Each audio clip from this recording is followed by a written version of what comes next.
बिस्मिल्लाहिर्रहमानिर्रहीम। आज के प्रोग्राम के साथ मैं हूं नसरुल्लाह मलिक और आज हम मौजूद हैं नारोवाल के अंदर। नारोवाल पंजाब का एक बड़ा अहम डिस्ट्रिक्ट है जहां पे 8 फरवरी को बड़ा अहम जो है वो इलेक्शन होने जा रहा है। उस इलेक्शन में हिस्सा ले रहे हैं मुस्लिम लीग नवाज़ के सीनियर रहनुमा साबिक़ वफाकी वज़ीर और मुस्लिम लीग नवाज़ में एक जानी पहचानी शख्सियत एहसन इकबाल साहब। एहसन इकबाल साहब का ये हल्का है, उनके मद्दे मुकाबिल यहाँ पे कौमी असम्बली पे सूबाई असम्बली के अंदर भी तहरीक इंसाफ के आज़ाद हैसियत से उम्मीदवार भी हैं, पाकिस्तान पीपल्स पार्टी से भी हैं और आज़ाद उम्मीदवार भी उनके ख़िलाफ़ इन इंतखाबात में हिस्सा ले रहे हैं। रात के इस पिछले पहर अगर देखा जाए तो नारोवाल के दूर दराज के जो है इलाकों के अंदर, देहातों के अंदर भी ये इलेक्शन कैंपेन जारी है और हमने देखा पंजाब के मुख्तलिफ़ इलाकों में, दई इलाकों में ख़ास तौर पे जो कैंपेन होती है, जो जलसे होते हैं या जो गैदरिंग्स होती हैं वो रात देर गेट तक जारी रहती हैं और बाज़ औक़ात सियासतदान जो रहनुमा होते हैं उनका इंतज़ार किया जाता है, एक जलसे से दूसरा जलसा, दूसरे से तीसरा जलसा और हत्ता कि उन्हें पहुँचते पहुँचते अपने आखिरी जलसे में रात के 3 भी बज जाते हैं, 4 भी बज जाते हैं। इस वक्त कुछ इसी किस्म का आलम भी है। हम आपको लेके जा रहे हैं एक साल नारोवाल के उस दही इलाकों में जो बॉर्डर एरिया की तरफ है जहाँ से एहसन इकबाल साहब इंतखाबात में हिस्सा ले रहे हैं। उनसे बातचीत भी करेंगे, आपको वो जलसे भी दिखाएंगे और पूरे इस जो हल्का है इसकी सूरत हाल से भी आपको आगाह करेंगे। रात का पिछला पहर है और नारोवाल से लेके बॉर्डर एरिया तक एहसन इकबाल साहब जलसों से खिताब कर रहे हैं। एहसन इकबाल साहब, 2018 के इलेक्शन और 2024 के इलेक्शन में फ़र्क क्या महसूस होता है? देखिए, मैं समझता हूँ कि अल्हम्दुलिल्लाह इस वक्त लोगों में जो हमने खिदमत की है नारोवाल के अंदर उसकी बहुत ज़्यादा रिकग्निशन है और लोग उसके सराहते हुए जो तकरीर मैंने करनी होती है वो मुझसे पहले ही वो खुद कर चुके होते हैं कि हमने नारोवाल में क्या कुछ किया। नारोवाल एक गुमनाम सा ज़िला था और लोग ये भी नहीं जानते थे कि नारोवाल कहाँ है। आज अल्हम्दुलिल्लाह नारोवाल का एक अपना नाम है। नारोवाल में हर वो सहूलत मौजूद है जो किसी भी डेवलप्ड डिस्ट्रिक्ट के अंदर होती है। हमने सबसे ज़्यादा फोकस तालीम पे रखा है, यूनिवर्सिटियों का जाल बिछाया है। उसमें आज हज़ारों की तादाद में गरीबों की बच्चियाँ और बच्चे वो तालीम हासिल कर रहे हैं कि जो शायद कभी भी लाहौर या दूसरे शहरों में जाके ना कर सकते। वो 12वीं जमात के बाद अपनी तालीम छोड़ देते थे और वो क्लर्क या नायब कासिद बनते थे। आज वो 16-16 जमातें पढ़ रहे हैं, स्कॉलरशिप्स के ऊपर बैरून मुल्क जा रहे हैं, मास्टर्स कर रहे हैं, PhD कर रहे हैं, अच्छे ओहदों पे जा रहे हैं। तो एक बड़ा सॉफ्ट रेवोल्यूशन है जो तालीम के नतीजे में नारोवाल में आया और लोग उसको एक्नॉलेज करते हैं। और मुझे बड़ी खुशी होती है कि जब मैं हर गांव में जाता हूं तो मुझे वहां 2-3 कहानियां मिलती हैं किसी गरीब आदमी की कि जिसकी बेटी ने ग्रेजुएट किया, जिसके बेटे ने ग्रेजुएट किया, वो माशाल्लाह ज़िंदगी में कामयाब है। तो और इसके साथ जो इस वक्त लोगों में नाउमीदी थी महंगाई के नतीजे में और मुल्क के हालात की वजह से, वो मेरा ख़्याल है नवाज़ शरीफ साहब के आने से एक नई उम्मीद पैदा हुई है और सबकी नज़रें मुस्लिम लीग नून की तरफ हैं कि ये एक बार फिर जैसे इसने लोड शेडिंग ख़त्म की थी, दहशतगर्दी ख़त्म की थी, हमें फिर महंगाई से निजात दिलाएगी, मुल्क को फिर अपने पैरों पे खड़ा करेगी। तो अल्हम्दुलिल्लाह लोगों में एक बहुत जज्बा है, जोश है और लोग मुस्लिम लीग नून की तरफ उम्मीदें बांध के देख रहे हैं और मुझे उम्मीद है कि 8 फरवरी को एक बहुत शानदार नतीजा निकलेगा मुस्लिम लीग नून के हक़ में। एहसन साहब, हमने देखा पंजाब के मुख्तलिफ़ अजला में जाके लोग बिरादरी की बात करते हैं, लोग अपने अपने ग्रुप्स की बात करते हैं, धड़ेबंदियों की बात करते हैं। नारोवाल में हमने लोगों से बातचीत की, वहाँ हमने देखा कि लोग शायद तालीम की, तरक्की की बात करते हैं। ये चेंज आपको लगता है कि दही इलाकों की तरफ भी डाइवर्ट हुआ है? जी बिल्कुल। देखें, मैंने तो जो पिछले मेरा करियर है 20 साल का, उसमें लोगों में यही शऊर बांटा है और आज अल्हम्दुलिल्लाह मेरी जो इंतखाबी मुहिम है उसके 3 महवर हैं: अमन, तालीम और तरक्की। और ये वो नारे हैं कि जो इस वक्त नौजवानों की इमेजिनेशन में है। और अब नारोवाल के अलावा जो मैं ज़फ़रवाल में और शकरगढ़ में देख रहा हूँ, उन लोगों के अंदर बहुत ज़्यादा शिद्दत से एहसास है कि नारोवाल तहसील हमसे बहुत आगे निकल गई, चूँकि वहाँ पे अमन, तालीम और तरक्की की बुनियाद पर सियासत हुई। ज़फ़रवाल और शकरगढ़ जहाँ रवायती सियासतदानों ने लोगों को बरादरियों में, धड़ों में या आस्थानों में तकसीम किए रखा, ये बहुत पीछे रह गए हैं। और अब तकरीबन मेरा ख्याल है 30 साल का फ़र्क है नारोवाल का और ज़फ़रवाल शकरगढ़ तहसील का।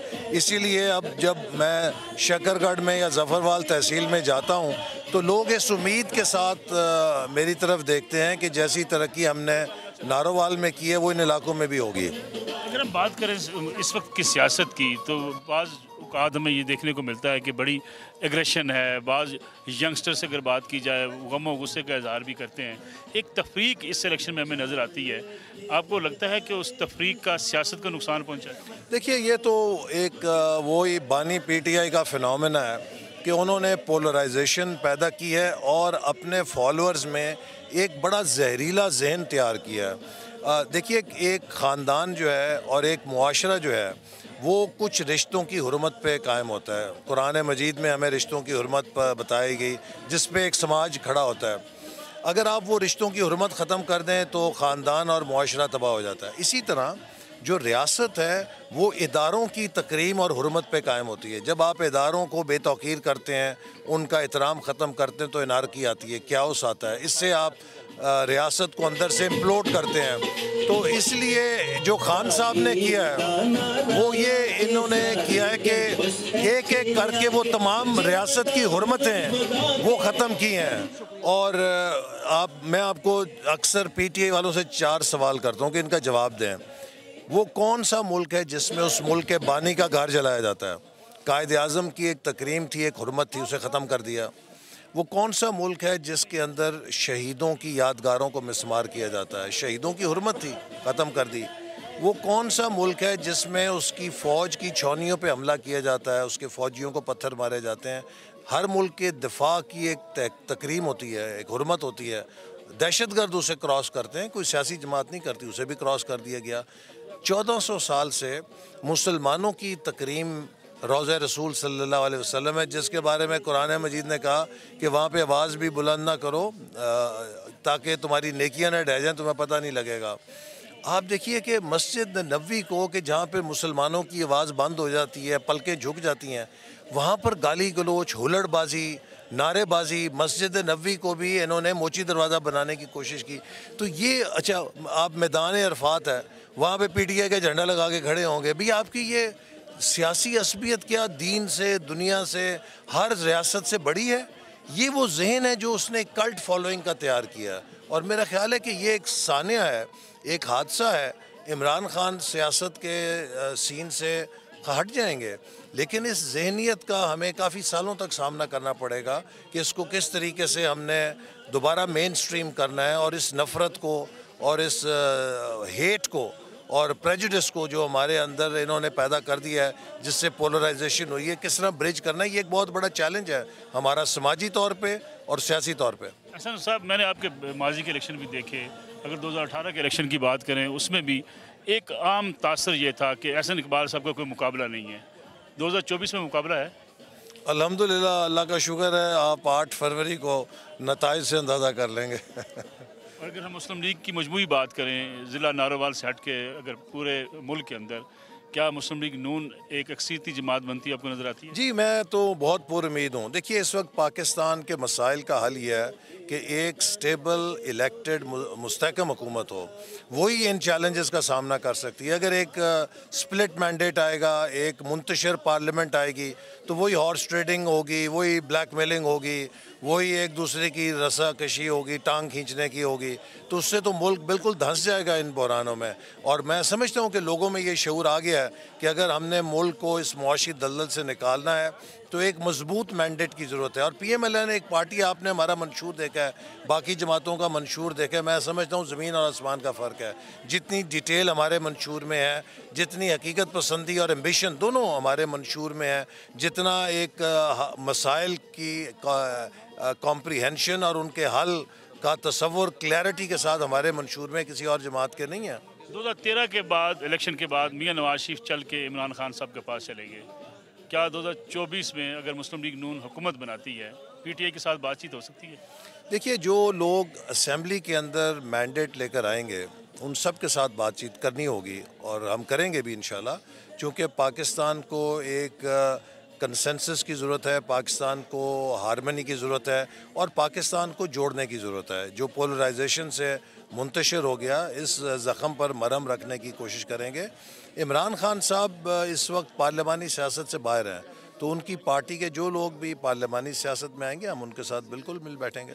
हमने जलसे से खिताब भी करना है। हसन साहब, आखिरी सवाल आपसे कि पीपल्स पार्टी बड़ा गुस्से का इजहार कर रही है, आपको इस्टेब्लिशमेंट का फेवरेट करार दे रही है, PMLN को। बिलावल साहब की ज़्यादा वार जो हैं वो मियां नवाज शरीफ के ऊपर हैं कि 4 बार वज़ीर, 3 बार वज़ीर आज़म रह गए, चौथी बार आकर क्या करेंगे? देखिए, नवाज शरीफ साहब की वापसी ने बिलावल भुट्टो साहब का ख्वाब चिकना चूर कर दिया। वो तो अपनी तरफ से वज़ीर आज़म बने बैठे थे।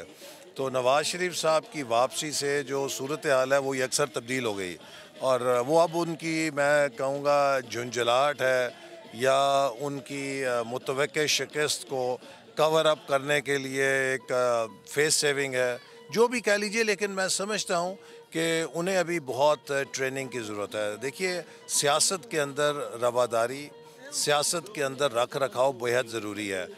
कम अज़ कम अगर आप देखें, नवाज शरीफ साहब का तजुर्बा जो है वो बिलावल भुट्टो साहब की उम्र से भी शायद ज़्यादा है। तो इसलिए हम सियासत में तनकीद करें, लेकिन जो हमारी रवायात हैं कि एक दूसरे का एहतराम करना है, वो हमें पेश नज़र रखना चाहिए। मैंने तो बिलावल भुट्टो को कहा है कि आपको अगर इतना नाज है तो आओ अपने लाड़काने का मेरे नारोवाल से मुकाबला कर लो। अगर आपका लाड़काना मेरे नारोवाल से बेहतर होगा, मैं सियासत छोड़ दूँगा, और अगर मेरा नारोवाल आपके लाड़काने से बेहतर हो तो आप सियासत छोड़ दें। अगर आपका लाड़काना मेरे नारोवाल से बेहतर नहीं है तो फिर क्या किया आपने 50 साल में? अच्छा साहब, बहुत शुक्रिया। हसन इकबाल साहब जलसे से खिताब करेंगे। हम आपको नारोवाल के दीगर जो इलाकों में भी लेकर जाएंगे, लोगों से बातचीत भी करेंगे कि पंजाब के मुख्तलिफ इलाकों में इलेक्शन के मार के अब कहाँ तक पहुँचे हैं। अगर पंजाब की सियासत की बात की जाए और पंजाब के इलेक्शन की बात की जाए तो आपको अक्सर दही इलाकों में रात को देर गे तक जलसे जो है वो देखने को मिलेंगे। इस वक्त भी हसन इकबाल साहब का जलसा जारी है। ये रवायात पंजाब के अंदर रात को गाँव में जलसे बहुत देर तक, ताख़ीर तक होना, ये क्या लोगों में इतना शऊर है? लोग आ जाते हैं निकल के रात को इतनी देर तक? जी जी बिल्कुल, अगर उनके मन पसंदीदा जो क़यादत है वो हो तो लोग बड़े जोशो खरोश से हिस्सा लेते हैं, बल्कि पूरी पूरी रात भी इंतजार करती हैं सिर्फ और सिर्फ अपने महबूब कायद को देखने के लिए। हसन इकबाल साहब बहुत तारीखी से पहुँचे हैं अभी ये, लेकिन ये पूरा इलाका जो है ये एहसन साहब का इतना दीवाना है कि अगर सारी रात भी इधर बैठना पड़ता तो ये बैठ के सिर्फ इनको मिलने के लिए, इनको देखने के लिए यहाँ पे मौजूद होते हैं। वजह क्या है? एहसन साहब ने कौन से ऐसे काम आप समझते हैं किए हैं कि जिसकी बुनियाद पे उनकी फॉलोइंग यहाँ पे ज़्यादा है? नहीं, एहसन साहब ने नारोवाल की तारीख बदल दी है। आप छोटा सा ज़िला नारोवाल, आप उसमें जाके देखें, हमारे 4 यूनिवर्सिटियाँ बनाई हैं, मेडिकल कॉलेज बनाए हैं। आप DHQ हॉस्पिटल जाके देखें तो वो लाहौर के किसी भी अच्छे हॉस्पिटल के साथ वो मुकाबला करता है। इसके अलावा मेडिकल कॉलेज बना दिया है, स्पोर्ट्स कम्प्लेक्स बना दिया है, और ये इतने तारीखी काम है कि जो हम लोगों जो बिल्कुल बॉर्डर पे, इंडिया के बॉर्डर पे हमारा ज़िला है, उनके लिए ये किसी नेमत से काम नहीं है। ये एहसन इकबाल साहब का विजन है, और अल्हम्दुलिल्लाह ये अवाम आप जोशो खरोश देख रहे हैं, ये सिर्फ और सिर्फ उन्हीं कामों और उन्हीं मोहब्बत का सिला ये अवाम की शक्ल में आप देख रहे हैं।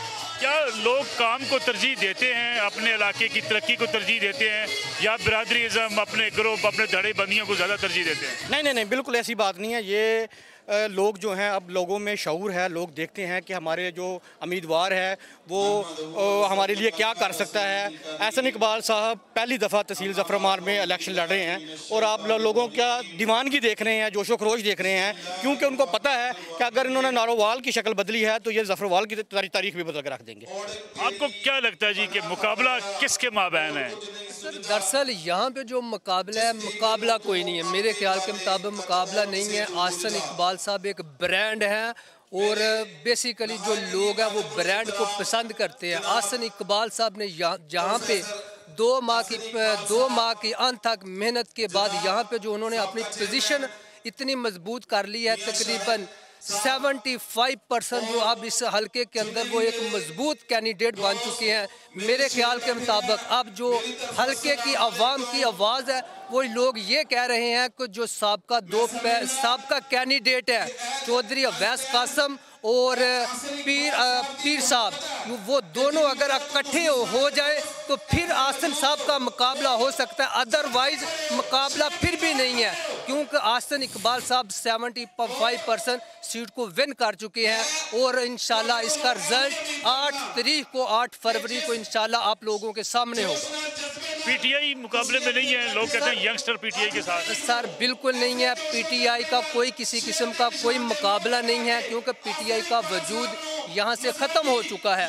PTI की जो मैं बात करूँ कि एहसन इकबाल आसन इकबाल वो वाहिद लीडर हैं तो जिनको जो पीटीआई के जो साबका लोग थे, जो यंगेस्ट लोग हैं, जो यंगर लोग हैं, वो आसन इकबाल को लाइक कर रहे हैं, पसंद कर रहे हैं। किस वजह से पसंद कर रहे हैं? उन्होंने नारवाल के अंदर बहुत ज़्यादा काम करवाया, नारवाल के अंदर यूनिवर्सिटियाँ बनाई हैं, कॉलेज बनाए हैं और नारवाल ज़िला को उन्होंने एक अच्छी शक्ल दी है। इसलिए हर किसी को PP 54 के अंदर हर किसी का ये दिल कर रहा है कि यहाँ से आसन इकबाल साहब विन करें, जीतें और हमारे हलके के अंदर भी जिस तरह नारवाल के अंदर यूनिवर्सिटियाँ आई हैं, कॉलेज आए हैं और हमारे जफरवाल के अंदर भी वो सेम काम यहाँ पे हो। हर किसी वोटर की ये ख्वाहिश है, ये ड्रीम बन चुका है। आपको क्या लगता है वोटिंग की शरह कितनी होगी? बाद लोग कहते हैं कि शायद वोट इस दफ़ा कम पड़ेंगे, ज़्यादा वोट डालने लोग नहीं निकलेंगे। आपको लगता है कि वोट कम पड़ेंगे या लोग निकलेंगे? नहीं, इंशाल्लाह ताला ये जो बातें हो रही हैं इस तरह की, इंशाल्लाह ताला शेर पे मोहर लगेगी, वोटर जो है ना वो निकलेगा। ये इतनी खुशी मना रहे हैं कि आसन इकबाल साहब जो हमारे हलके में आए हैं, वो हमारे अंदर इतनी खुशी है कि हम वो जो है ना कैसे ज़ाहिर करें। मेन अगर इस इलाके के देखा जाए तो मसाइल क्या है? बड़े मसाइल देखिए ना, हल्के के इतने काम पड़े हैं ना, हमारे हल्के में कोई यूनिवर्सिटी है ना, कोई कॉलेज है ना, कोई इतने सड़कें देखी है आपने। हमारे हल्का जो इतना बेड़ा गर्क हो चुका है। ये साहब मेंबर है वो आते हैं जनाब, अपनी जेबें भरते हैं और चले जाते हैं। हम तो सियासी तौर पर लावारिस थे। नारोवाल के जो ऐसे सब के काम है उसका असरात हो सकते हैं? मेरे भाई हम तो खुशी मना रहे हैं। हम तो ये कह रहे थे कि काफ़ी देर से हम तो चाहते थे कि जो आसन इकबाल साहब है वो हमारे हलके में आए। मैं ये कहना चाह रहा हूँ, ये देखें तो सही ना, ये पंडाल ये खुशी का इज़हार कर रहे हैं ना, ये चलते जा रहे हैं। वोटर इंशाल्लाह ताला 8 फरवरी को शेर पे इस तरह ठप्पे लगेंगे, ये इनको साबित हो जाएगा कि शेर कम है ठप्पा। लेकिन अगर हम बात करें बिरादरियों की, अक्सर लोग कहते हैं जी कि लोग बिरादरी की खातर अपने ग्रुप, अपने धड़े, या जो पुराना एक सिलसिला चलता आ रहा है, लोग उसी के मुताबिक वोट देते हैं। ये यहाँ पे भी ऐसा है कुछ सूरत? ये बिरादरी की बात ये पहले लोग हैं वो कर रहे हैं, लेकिन जब से ये आसन इकबाल साहब आए हैं ये कोई बिरादरी की बात नहीं कर रहे, किसी की कोई बिरादरी की नहीं। ये सिर्फ कह रहे हैं कि हल्के के काम हो। बस ये जो लोग हमारे सियासी तौर पे लावारिस हैं, जो हमारे हल्के के काम है, बस ये सारे के सारे ये लोग चाहते हैं कि नारवाल जैसे काम हुए हैं वो हमारे जफरवाल के भी हमारे काम होने चाहिए। बहुत शुक्रिया, थैंक यू।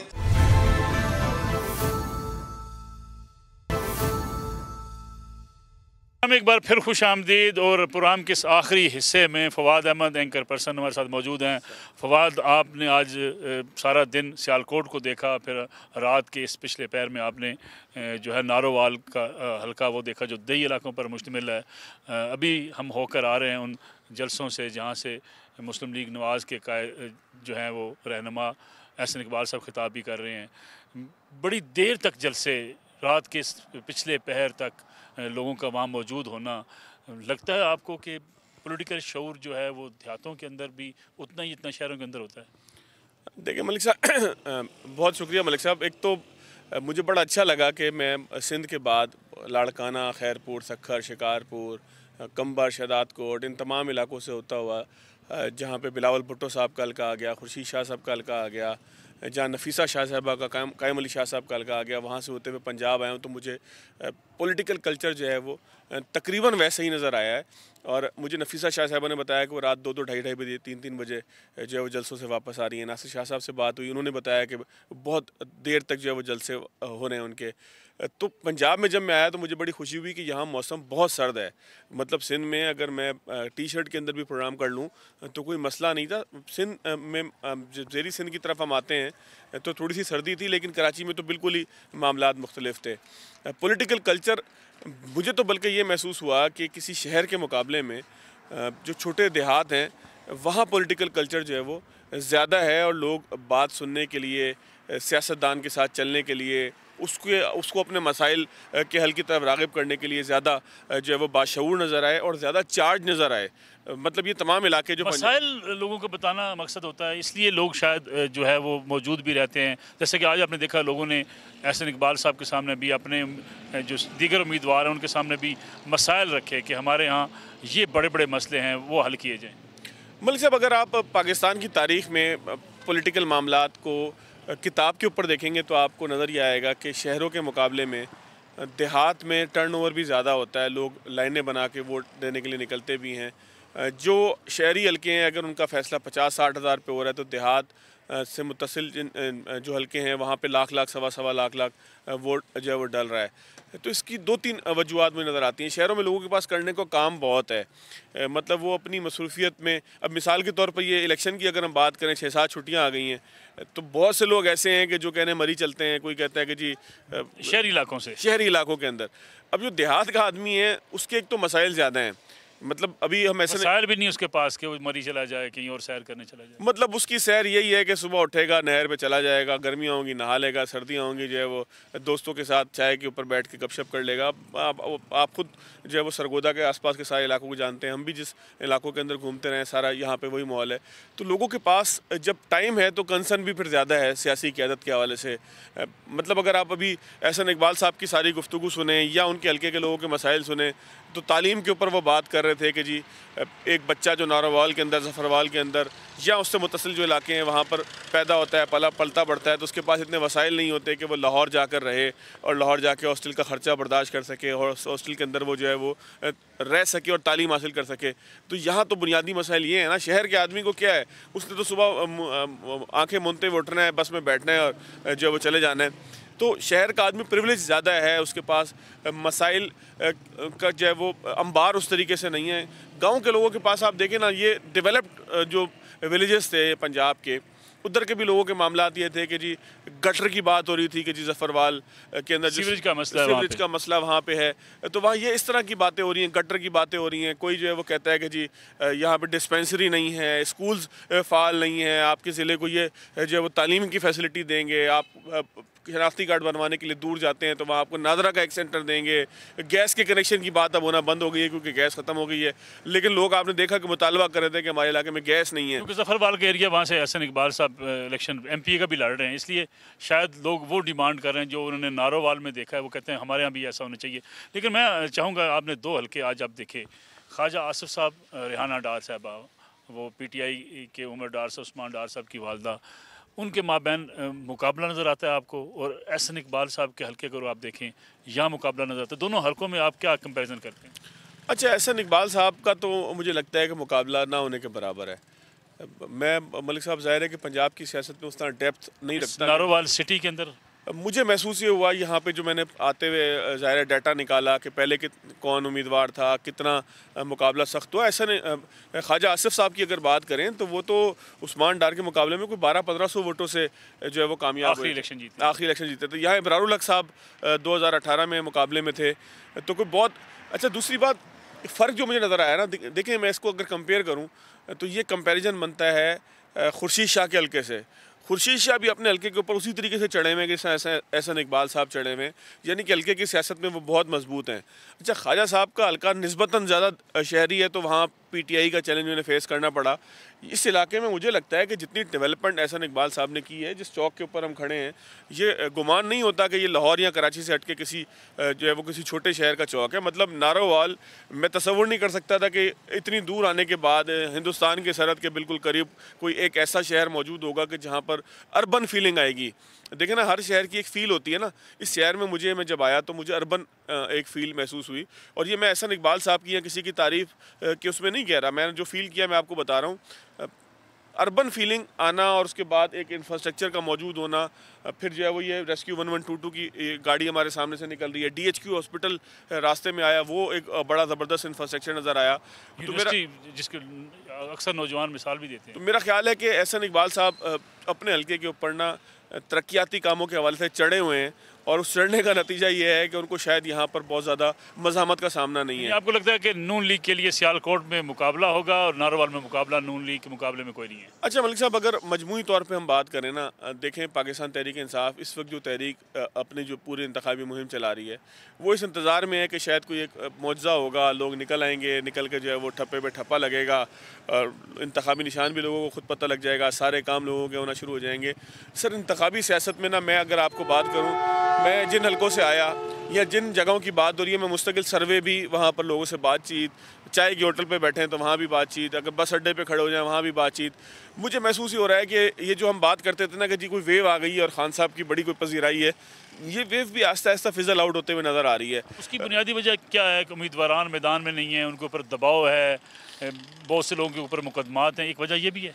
देखें, ये वजह किसी हद तक ज़रूर होगी, कहीं ना कहीं हर हलके के हिसाब से अलग अलग ये जो है वो मैटर करती है कि किसी हलके में शायद ये मामला ज़्यादा हो, किसी हलके के अंदर जो है वो दूसरे उम्मीदवार की कारकर्दगी का मामला ज़्यादा हो, किसी हलके में बरादरियाँ इतनी मजबूत हों कि वो सियासी पसंद नापसंद के मुकाबले में ज़्यादा वो आ जाती हैं। लेकिन मैं आपको इससे हटकर एक बात बताऊँ, मेरा जो अपना एक ख़्याल है कि इंतखाबात के करीब जब लोग अपनी वोट के हवाले से राय बनाते हैं तो सारे मामलात अपनी जगह होते हैं कि जिसके अंदर वो ये सोचते हैं कि जी फ़लाना के साथ ज़्यादती हुई, फ़लाना का पॉलिटिकल स्टैंस बहुत अच्छा था, किसी ने वोट को इज़्ज़त दो का नारा लगाया, किसी ने जो है वो नोट को इज़्ज़त दो का नारा लगाया, सब कुछ अपनी जगह है। लेकिन मुझे ये लगता है कि यहाँ जब वोट की बारी आती है तो लोगों के अपने मफादात जो उनके काम से मुंसलिक होते हैं या उनके घर से ख़ानदान से मुंसलिक होते हैं या उनके इलाके के तरक्याती मामलात से मुंसलिक होते हैं, वो वोट देने के हवाले से वो कितने मतलब वो किसको वोट देंगे इसके अंदर जो है ना उस राय को बनाने के अंदर बड़ी अहमियत रखते हैं। तो जब वोट देने का मामला करीब आता है तो मैंने महसूस ये किया है कि लोग एक तो जीतने वाले कैंडिडेट को वोट देना चाहते हैं जो फ़िज़ा अपनी बना पाता है। मतलब सक्खर जैसे शहर के अंदर जहां मेरा ख्याल है कि मुस्लिम लीग नून का कोई बहुत बड़ा कभी वोट बैंक नहीं रहा, लाड़काना के अंदर नून लीग का कोई बहुत बड़ा वोट बैंक नहीं रहा, खैरपुर के अंदर गौस अली शाह साहब की वजह से नून लीग वहाँ से कामयाब ज़रूर हुई, लेकिन नून लीग का नवाज़ शरीफ का वोट वहाँ पर नहीं था। लेकिन वहाँ भी अगर लोग बात कर रहे हों कि जी मियाँ नवाज़ शरीफ जो है वो मरकज़ के अंदर हुकूमत बनाएंगे, तो उसका मतलब ये है कि हवा और फ़िज़ा जो है वो उनके हक़ में, मियाँ नवाज़ शरीफ के हक़ में है। और इस बात को उनके मुखालिफिन जब तनकीद की सूरत में बयान करते हैं तो ये मामलात और पक्के होते हैं कि जब बिलावल साहब कहते हैं कि मियाँ साहब चौथी मरतबा वज़ीर आज़म बनना चाहते हैं तो लोगों को यकीन होता है कि यार मियाँ साहब के वज़ीर आज़म बनने के हवाले से कोई बात चल ज़रूर रही है। तो ये लेकिन अगर हम पीटीआई की बात करें, पीटीआई सोशल मीडिया पे बड़े दिनों से कैंपेन कर रही है कि जुल्म का बदला वोट से, और तवक्को की जा रही है और सोच रही है पीटीआई कि हम इतने वोट हमें पड़ जाएंगे, खामोश वोट, जो कारकुन ठीक है दबा हुआ है, मुकदमात उनके ख़िलाफ़ हैं, उन्हें रैली नहीं निकालने दी जा रही, उन्हें कैंपेन नहीं करने दी जा रही, लेकिन वोट जाकर वो देंगे और इतनी तादाद में निकलेंगे कि पीटीआई कामयाब हो जाएगी। ये नज़र आया आपको? मलिक साहब, पाकिस्तान के अंदर इससे पहले तो हमने आज तक 2018 तक जब भी आप अगर स्टडी करें और कुछ हम 2002 से लेके 8 फिर 13 ये इंतखाबात मैंने अपनी आंखों से देखे, फिर 18 भी अपनी आंखों से देखे, फ़ील किया, तज्ज़िया किया, मुशाहिदा किया। मेरा ख्याल है कि पाकिस्तान में इस तरह की फ़िज़ा नहीं है। इमरान खान साहब को सज़ा हुई ना, साइफ़र केस में हुई, फिर जब वो एक के बाद एक केस के अंदर सज़ा हुई तो कितने लोग आपको एहतजाज करते हुए नज़र आए। मतलब लोग तो सोशल मीडिया के ऊपर पोस्ट करने के लिए तैयार नहीं है, वो भी सूरत हाल जो है वो मालूम होती है। हमने लोगों से कहा नहीं, हमने कहा मत लिखो, लेकिन 8 फरवरी को निकलो। अच्छा, 8 फरवरी को भी हम देख लेंगे, कोई मुश्किल नहीं है, लंबा नहीं है। लेकिन अगर देखें, हम अभी तज्जिया कर सकते हैं, मुल्क में इनकलाब अगर आ रहा है कोई ऐसा, तो मेरा नहीं ख्याल कि सड़क पे घूमने वाले हम जैसे सड़क छाप सहाफ़ी को जो रात इस वक्त तक जो है वो अगला दिन चढ़ने के बाद भी ठंडी हवा के अंदर सड़क पे खड़ा है, उसको भी ये महसूस ना हो। मेरा अपना ख्याल, मैं तज्जिए देखें कोई बुनियाद होती है ना। अब मैं पंजाब में नारावाल तक आया हूँ, सियालकोट तक आया हूँ, हम पता नहीं कौन कौन जफरवाल की फ़लाना तहसील और फ़लाना तहसील, मतलब गाड़ी चलाते चलाते मेरा ख्याल है कोई 400-500 किलोमीटर हम फिर गए कि किधर जा रहे हैं, कभी किधर जा रहे हैं। हसन इकबाल साहब के पीछे हैं, ख्वाजा आसिफ के पीछे, मैं सिंध में घूमता रहा। तो जाहिर है कि ये लोगों की नफ्स पता लगती है कि लोग क्या चाह रहे हैं। लोगों से जब हम बात करते हैं, लोगों की बात सुनते हैं, तो उसी की बुनियाद पे तज्जिया होता है ना। कोई इनकलाब आता हुआ दिखाई नहीं दे रहा है ऐसा कि जिसकी बुनियाद पे हम खौफजदा हो जाएं और कहें कि जी एक इनकलाब आएगा। और चले, पीटीआई के दावत अपनी जगह पर मौजूद है। फवाद अहमद, बहुत शुक्रिया। नाज़रीन, आज का प्रोग्राम था, जैसे कि आपने देखा कि आज हमने नारोवाल के इस हल्के के अंदर भी जाके मुख्तलिफ देहाती इलाकों में, अर्बन एरियाज़ के अंदर जाके ये जायज़ा लेने की कोशिश की कि मुकाबला किसके माबैन है, हसन इकबाल सब क्या सोच रखते हैं। लेकिन एक बात बड़ी बुनियादी अहमियत की हामिल है, वो है शहर नारोवाल के हवाले से। नारोवाल में हमने अगर किसी से भी बातचीत की, लोगों ने तामीर और तरक्की का जिक्र ज़रूर किया, और तामीर और तरक्की का जिक्र करते हुए हसन इकबाल साहब का नाम ज़रूर सामने आया।